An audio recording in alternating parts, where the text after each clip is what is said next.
So, how does Google give feedback for new Google apps? Even before internal testing among employees or dogfooding, each app goes through the Google User Experience Review process. The goal of this process is to get the app in front of experienced Googlers who focus on various parts of the user experience, such as design, interaction patterns, accessibility, and more. As we looked into productionizing Sunshine, we wanted to get some expert help with a UI that would both leverage a broader set of implementation skills than we were able to present in the first course, and begin to illustrate material design concepts. Of course, we turned to Android UX legend Roman Nurek, who has helped many Android developers improve the UX of their applications with direct feedback, develop design tools to make constructing Android UX easier, and who has contributed Dashclock and Muse to the Android world. Roman, it's so great to have you here with us. Now, when you first looked at Sunshine from Android Fundamentals, what are the things that you felt worked really well in the design? So let me take out my phone and just point them out. So I think that the first thing that was done really well was just the use of hierarchy, or the overall hierarchy of the screen. You have your branding on top, and then you have the most important piece of information, the current conditions and weather, at the top as well, in this kind of nice big display type. And then below that you have the secondary information, the forecast for tomorrow and the next day and so on. That was one. I think another that was done really well is the use of keylines. So keylines are essentially these invisible vertical rules that you can use to align streams of information. And I felt like specifically the use of that second keyline, the one where you have the branding, the current temperature, the dates of the kind of later forecast. Those are like kind of left aligned to that second key line. And I feel like that is really nice in helping visually process the information very, very quickly. So I felt like those were probably two of my favorite aspects of the existing design. Tell us a bit about what you redesigned in the new production version of Sunshine, and why.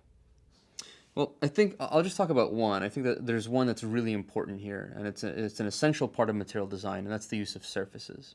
So the first is I felt that, well, with surfaces, I guess, in the existing app, you kind of, I guess the use of surfaces was all over the place.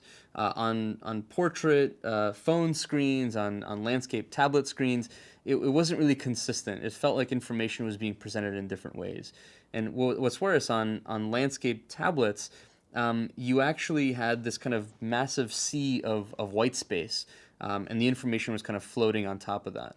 And I felt like the use of surfaces could really help both manage that white space and introduce consistency.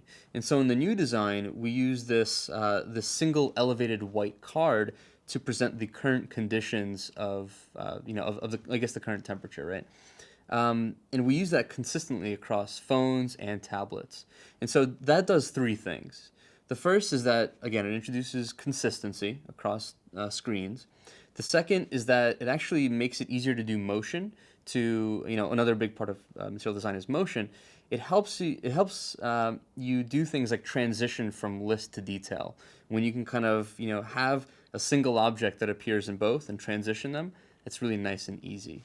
And I guess the third is it really kind of helps you manage space.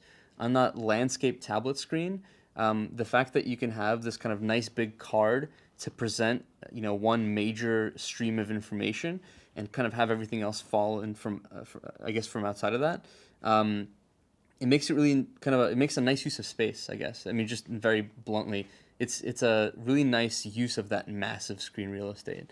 And so it does those three things really well, I think. And that's one of the things that we really focused on in this redesign for Sunshine. Wow, tons of great feedback. Like we expected, we have a really good start, but there are some rough edges to work through before we have a production-ready user experience. So, how does that constructive feedback map to our production quality goals? Well, the design feedback we got around consistency, white space, and motion fall under Enchant Me. Those little details can really make Sunshine stand out. When you combine that with the suggestions Team Fixit has made, such as under Simplify My Life, having Sunshine display useful information even when there's no network connectivity or poor user input, and under Make Me Amazing, having Sunshine open up new, extremely useful ways of getting weather information front and center, we have some pretty good ideas about how to start getting us closer to the production of Sunshine.